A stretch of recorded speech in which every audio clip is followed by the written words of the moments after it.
sudah kena dengan hadis baginda Nabi SAW, akan tiba satu zaman nanti di mana tidak ada satupun umatku yang bisa luput dari riba. Masalah riba misalnya. Bukankah sekarang teman-teman sekalian sampai pada tingkat apapun dicicil dan berbunga? Bukankah orang kalau mau beli baju, orang kalau mau beli elektronik, orang kalau mau beli kendaraan, orang kalau mau beli rumah, semuanya dihubungkan dengan masalah riba. Dan ini berbahaya sekali. Riba ini bukan hanya sekedar sesuatu dosa yang seperti zina yang dasarnya besar misalnya. Tapi apa kata Nabi SAW dalam hadis yang sahih riwayat Imam Ahmad? 1 dirham riba lebih berat daripada 36 kali berzina. Bayangkan kalau kita berzina, naudzubillah, sekali, sudah berat hukumannya. Sudah cukup Allah datangkan penyakit kelamin untuk dia sebenarnya. Sudah cukup Allah akan coba dengan bangkrutnya usahanya, ribut dengan istrinya dan suaminya, anaknya jadi sakit dan beragam macam cobaan akan datang. Bagaimana kalau seandainya 36 kali berzina? Padahal 1 dirham, 1.000 rupiah riba. Baik teman-teman sekalian masih pakai kartu kredit sekarang, memaksakan diri untuk pakai. Apa itu? Dipaksakan untuk menyicil sesuatu.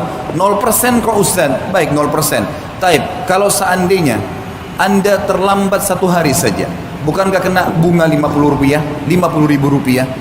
50 ribu bisa saya jangkau, gaji saya 3 juta. Benar. Tapi 50 ribu rupiah, kalau kita hubungkan dengan hadis tadi, lebih berat daripada 36 kali berzina. Untuk apa? Kenapa harus paksakan diri melampaui kapasitas? Kenapa kalau tetap pakai kendaraan yang lama dulu sampai dikumpulkan dana supaya kita bisa membeli yang cash? Kenapa kita tidak sabar teman-teman sekalian? Toh perangkat di tubuh kita masih aman, matanya masih sehat, telinganya masih sehat, kulitnya masih bagus, kakinya masih bagus. Kenapa harus paksakan diri? Sementara memang riba, sebagaimana tadi qari kita membaca ayat Al-Quran yang luar biasa. Allah mengatakan, ya ayyuhalladzina amanu la ta'kulur riba adha'afan mudha'afah. Hai orang-orang yang beriman, jangan kalian makan riba bertumpuk-tumpuk, berulang-ulang. Apa makna kalimat ini? Kata sebagian ulama tafsir, yang dimaksud adalah riba itu akan selalu mengikat seseorang, tidak bisa lepas. Makanya setiap cicilannya berjalan berapa bulan ditawarkan lagi yang lain, digoda lagi sama syaitan dengan yang lain. Minimal harus ada yang nyantol. Dan 1 dirham riba lebih berat daripada berzina. 36 kali berzina.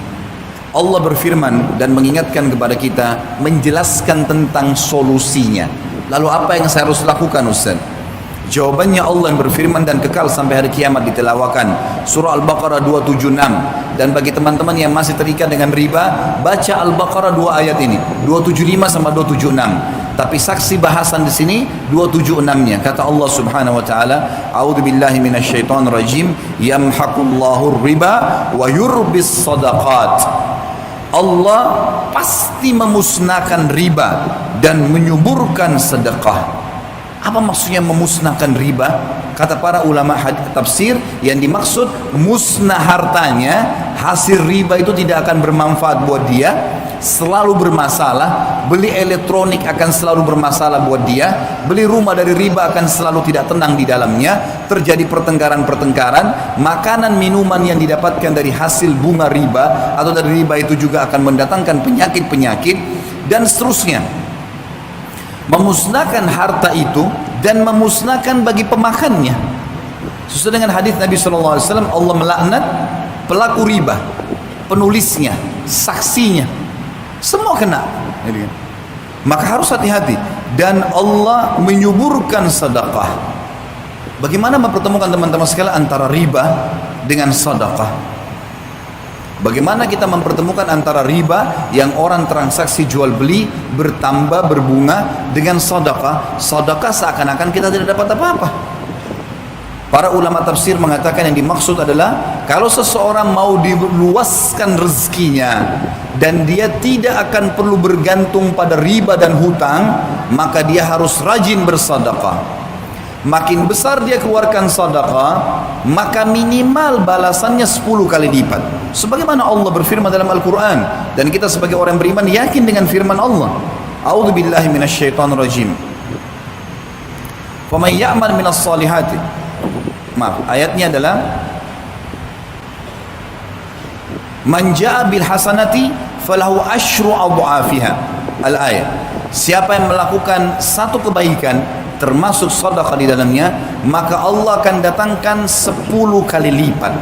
Sebenarnya kita kalau sedekah 5.000 rupiah, 50.000 rupiah, 100.000 rupiah, 1 juta rupiah, atau makin besar maka makin bagus. Pada saat itu sudah ada jaminan dari Allah, kita akan dapat secara investasi dengan Sang Pencipta Allah 10 kali lipatnya. 50.000 akan 500.000, 5 juta akan 50 juta. Ini janji, nggak mungkin salah. Allah nggak mungkin salah. Inna Allah la yukhliful mi'ad. Allah nggak akan pungkiri janjinya. Wa man asdaqu minallahi qila. Dan siapa yang lebih jujur daripada Allah dalam perkataan? Nggak ada yang salah. Bahkan ada hadis Bukhari, hadis qudsi, Allah berfirman, Nabi SAW mengatakan, Allah berfirman, seluruh amal ibadah anak Adam ditentukan kadar pahalanya 10 sampai 700 kali lipat. Orang yang rajin sedekah mustahil miskin dan mustahil akan membuka pintu utang, otomatis akan selamat dari riba.